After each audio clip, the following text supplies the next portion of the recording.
A new study from the ECB just came out. Does it have something to do with XRP and Ripple? We are going to look into that. We'll also talk about the ECB's testing of their CBDC and how Ripple and XRP will fit into this new scheme. They're going to play a play. Okay, let's go back to it, which is why Stellar Rippler sent this out. It's going to happen. The ECB's new report only gave hints that Ripple's whole plan, including tokenized money, instant liquidity, and full compliance, was correct. In talks, ECB President Christine Lagarde has always said nice things about Ripple. They're not on X because they have NDAS on them. So these are some safe coins that are mostly used in the cryptocurrency world and for other purposes when sending money across borders. It's getting bigger. We did see the strategic outlook, the future of settlement assets, and digital euro stablecoins. The future of money in the banking system will probably include both public and private forms of money. Central bank money will continue to be the reliable anchor for settlements, which means that the ecosystem's integration will stay stable. It's true that central banks are scared that these systems will take their place. This is why they're here now, taking them in. This is the report, Stable Coins and Monetary Autonomy, Euro 50 Group Meeting, October 18th, 2025. If you want to look at this for yourself. This is what I got when I put the report into Lexi. It looks like the new report from the ECB, European Central Bank, is mostly about stable coins, tokenized assets, and how they can be used in both public and private financial ecosystems. It talks a lot about fast payments, liquidity, and following the rules. The post on social media says that the ECB is supporting Ripple's whole vision, which includes tokenized money, instant liquidity, and full compliance.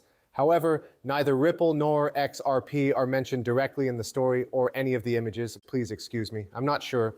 That word was nowhere to be found.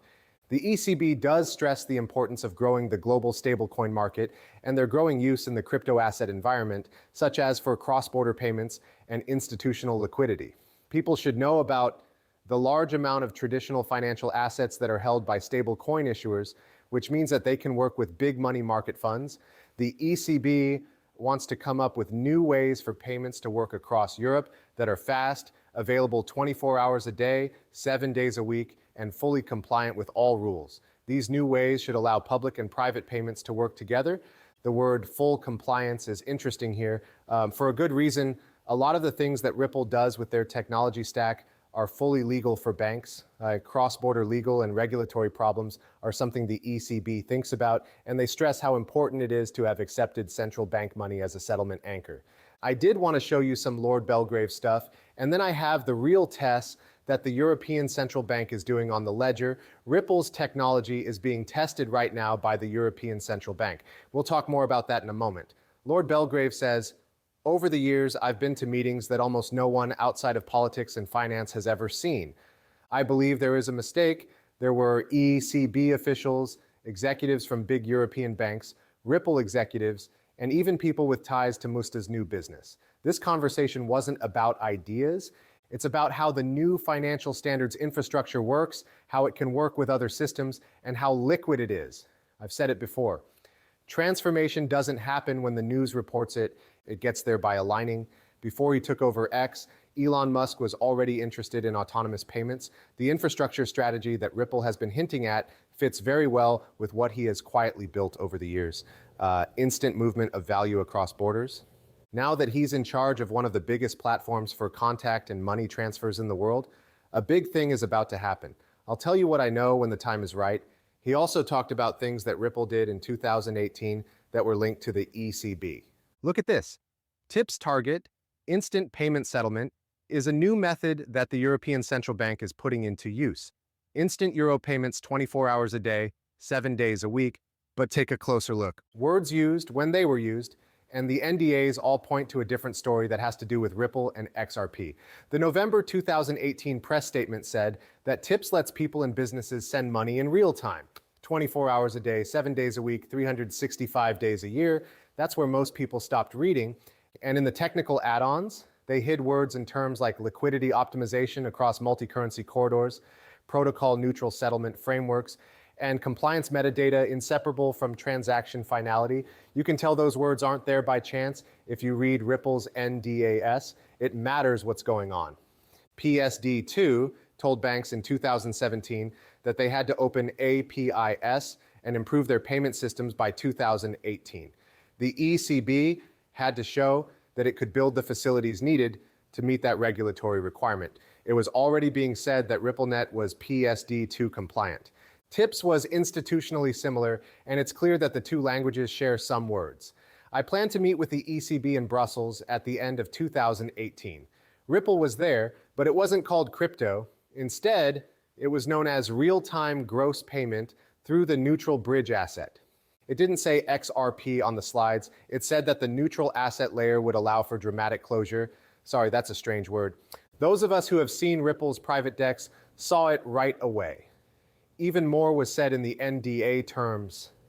According to a draft I read in London, distributed settlement systems can be looked at under the TIPS and PSD2 frameworks as long as they stay regulatory compliant, ISO 2022 native, and identity anchored. In banking language, that means the XRP ledger is in the scope. Why does this matter? It wasn't just euros that TIPS was about. It was built to support FX routes that go across borders. The add-ons talked about working with multiple currencies, FX exchange tools that work in real time, and improving net liquidity. That is right where Ripple works. It then says that there is a trail of proof that connects it all. ECB talks in 2018 and 2019. When Benoit Curie talked about quick settlement between currencies, he meant it. The 2019 BIS study used Ripple's language, which includes atomic settlement with deterministic finality. Vendor M, OUS, redacted mention bridge asset pilots so that they could remain secret. Each breadcrumb lines up. This is the intellectual jump. TIPS were never about getting people to pay coffee shops and cafes faster. It was a practice run for regulators for neutral settlement methods. Shopping was just a break. The goal was to coordinate institutional funding.